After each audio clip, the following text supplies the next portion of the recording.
fear of being seen. So easy to become a little complacent in our lives. The thing that you fear the most is what you need to move toward. Being seen isn't about perfection. It's not even about being fearless or endlessly confident. Often when it comes to rising, it's actually the being seen part that can feel the most vulnerable, the most risky. We are out here recording another YouTube video and I am so excited. It feels so good to be back. So much has happened already in the new year and I just want to thank you guys for being along the journey with me as I unveil and build the different layers of this Rebel Rising brand. We have launched the merch line, and if you watch a few videos back, I was talking about how that's a long time dream of mine, and now it's reality. And Rebel Rising merch is out in the wild, and you guys are rocking it, so thank you so much. Here are a couple pictures and things of different people rocking the merch, and if you want to check it out, I'll have the link down below. We also launched the brand new Instagram profile at rebel.ontherise, and your support and your engagement on the new content has been amazing. Thank you so much. I've been tinkering behind the scenes for months now, putting this all together, and it feels so good to finally share it, get it out in the wild, and have you guys interacting with it as well. I wanted to start with this topic as our first official Rebel Rising YouTube video and Instagram series for an important reason: the fear of being seen. So one of my words for 2025 is visibility. And what comes with visibility? Being seen. Just a few months ago, I was standing right there, right beside where I'm sitting right now, doing a photo shoot with Troy, and he was praising me, saying, "Wow, you look so good, you're doing so good." And I just like recoiled up, made like dinosaur noises, and basically just freaked out. And it was this hilarious moment where I was like, whoa, I still have layers of this fear of being seen, right? And so that's why I wanted this video to be all about that. We're dismantling this fear of being seen once and for all. This video is about the truth of why we hide, what it's costing us, and how to freaking rise anyways. This is for the rebels who are ready to step out of the shadows and into their power. Let's talk about what's holding you back and how to move through it. One thing I have noticed with this theme of being seen is oftentimes we'll feel comfortable being seen in a certain regard. As soon as we're being seen in a way that will give us the thing we want, ooh, it feels edgy. Ooh, it feels scary, right? And it puts this extra pressure on top of it. So our challenge this year, for you, for me, is really learning to allow ourselves to be seen, especially in the ways that are going to bring us more of what we want in life. Being seen isn't about perfection. It's not even about being fearless or endlessly confident. It's about being fully you and loving yourself where you're at and knowing where you want to grow to. So I've never been afraid of doing the work. I'm so happy tinkering in my creative cave, coming up with stuff, creating, writing. But for many years, when it came to sharing what kind of work I do with someone at, say, like a group dinner, I would just remain mysterious. I didn't want to share what exactly it was that I was doing because I didn't want to be judged. I didn't want them to not understand. But within that, there's such a fear of being seen.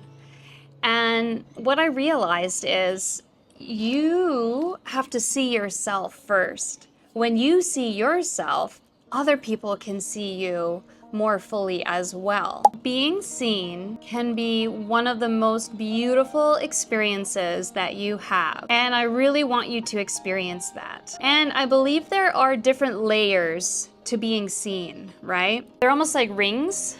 And then the closer the rings are, it's like the more real and raw you get to be and the more seen you get to be, right? And you get to have these layers of protection too, where you don't have to be wide open. You can have layers of protection, but still allow yourself to be seen. It's not that you're being a different version of yourself, it's that you have really healthy boundaries and standards, and you know where people are at within your rings of influence, we could call them, right? And so I think that would be a beautiful piece of homework for you, is to think about, how do I want to be seen in your professional life? I want to be seen with my friends. How do I want to be seen with my partner? And how do I want to be seen with myself, which could be the most important one. The fear of being seen isn't about procrastination or laziness.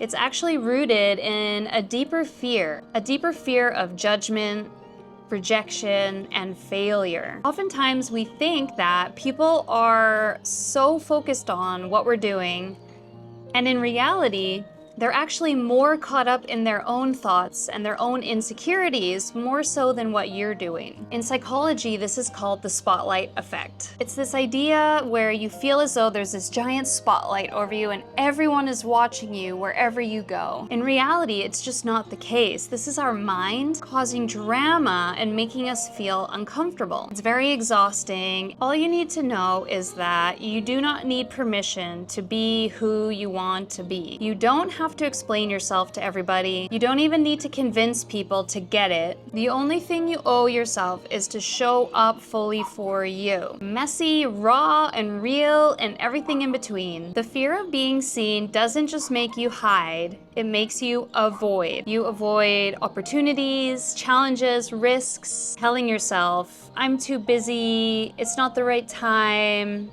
maybe another day. This is called avoidance behavior, dodging what scares you because you fear failure. The funny thing is that it's so much more energetically consuming to avoid something than to just get it done and move on. It's like standing at the edge of a diving board, knowing it's gonna be exhilarating, but you stay frozen instead, just staring at the drop. It's okay to feel awkward, it's okay to feel scared, but shrinking is not protecting you, it's keeping you from the life you want. Courage isn't about being fearless, it's about feeling the fear and doing it anyways. Every time that you avoid a responsibility or a risk, you're basically telling yourself that you can't handle it. But when you take the leap, even a small one, you prove to yourself that you can. The thing that you fear the most is what you need to move toward. And so if there's something you really want in life and it feels edgy and it feels scary, that is exactly the place you need to go. And oftentimes it takes an ownership within that, right? Owning the thing you want, allowing the world to know about it, allowing others to see you in it, and having the confidence and courage to claim it. I want you to look at where in your life are you avoiding being seen when you know darn well by being seen in that specific area, it's gonna move the needle forward for you. Rising as a rebel is not a straight line upwards. It's messy, it's chaotic, it's all over the place, it's uncomfortable, it's unpredictable. But rebels do not wait for permission to rise. We show up, flaws and all, because we know that the alternative is not an option, shrinking or staying small. Rising does not mean you have it all figured out. It means choosing courage over avoidance every single day. It's about doing what lights you up, not what you think you should be doing. Rising takes guts, it takes resilience, and most of all, it takes the courage to be seen. I want you to ask yourself, what risks have I been avoiding? What responsibilities have you been dodging? What are you hiding from? The courage to rise doesn't come from waiting. It comes from choosing. The question is, are you ready to rise? If you haven't yet checked out the merch, you have to. The link is below.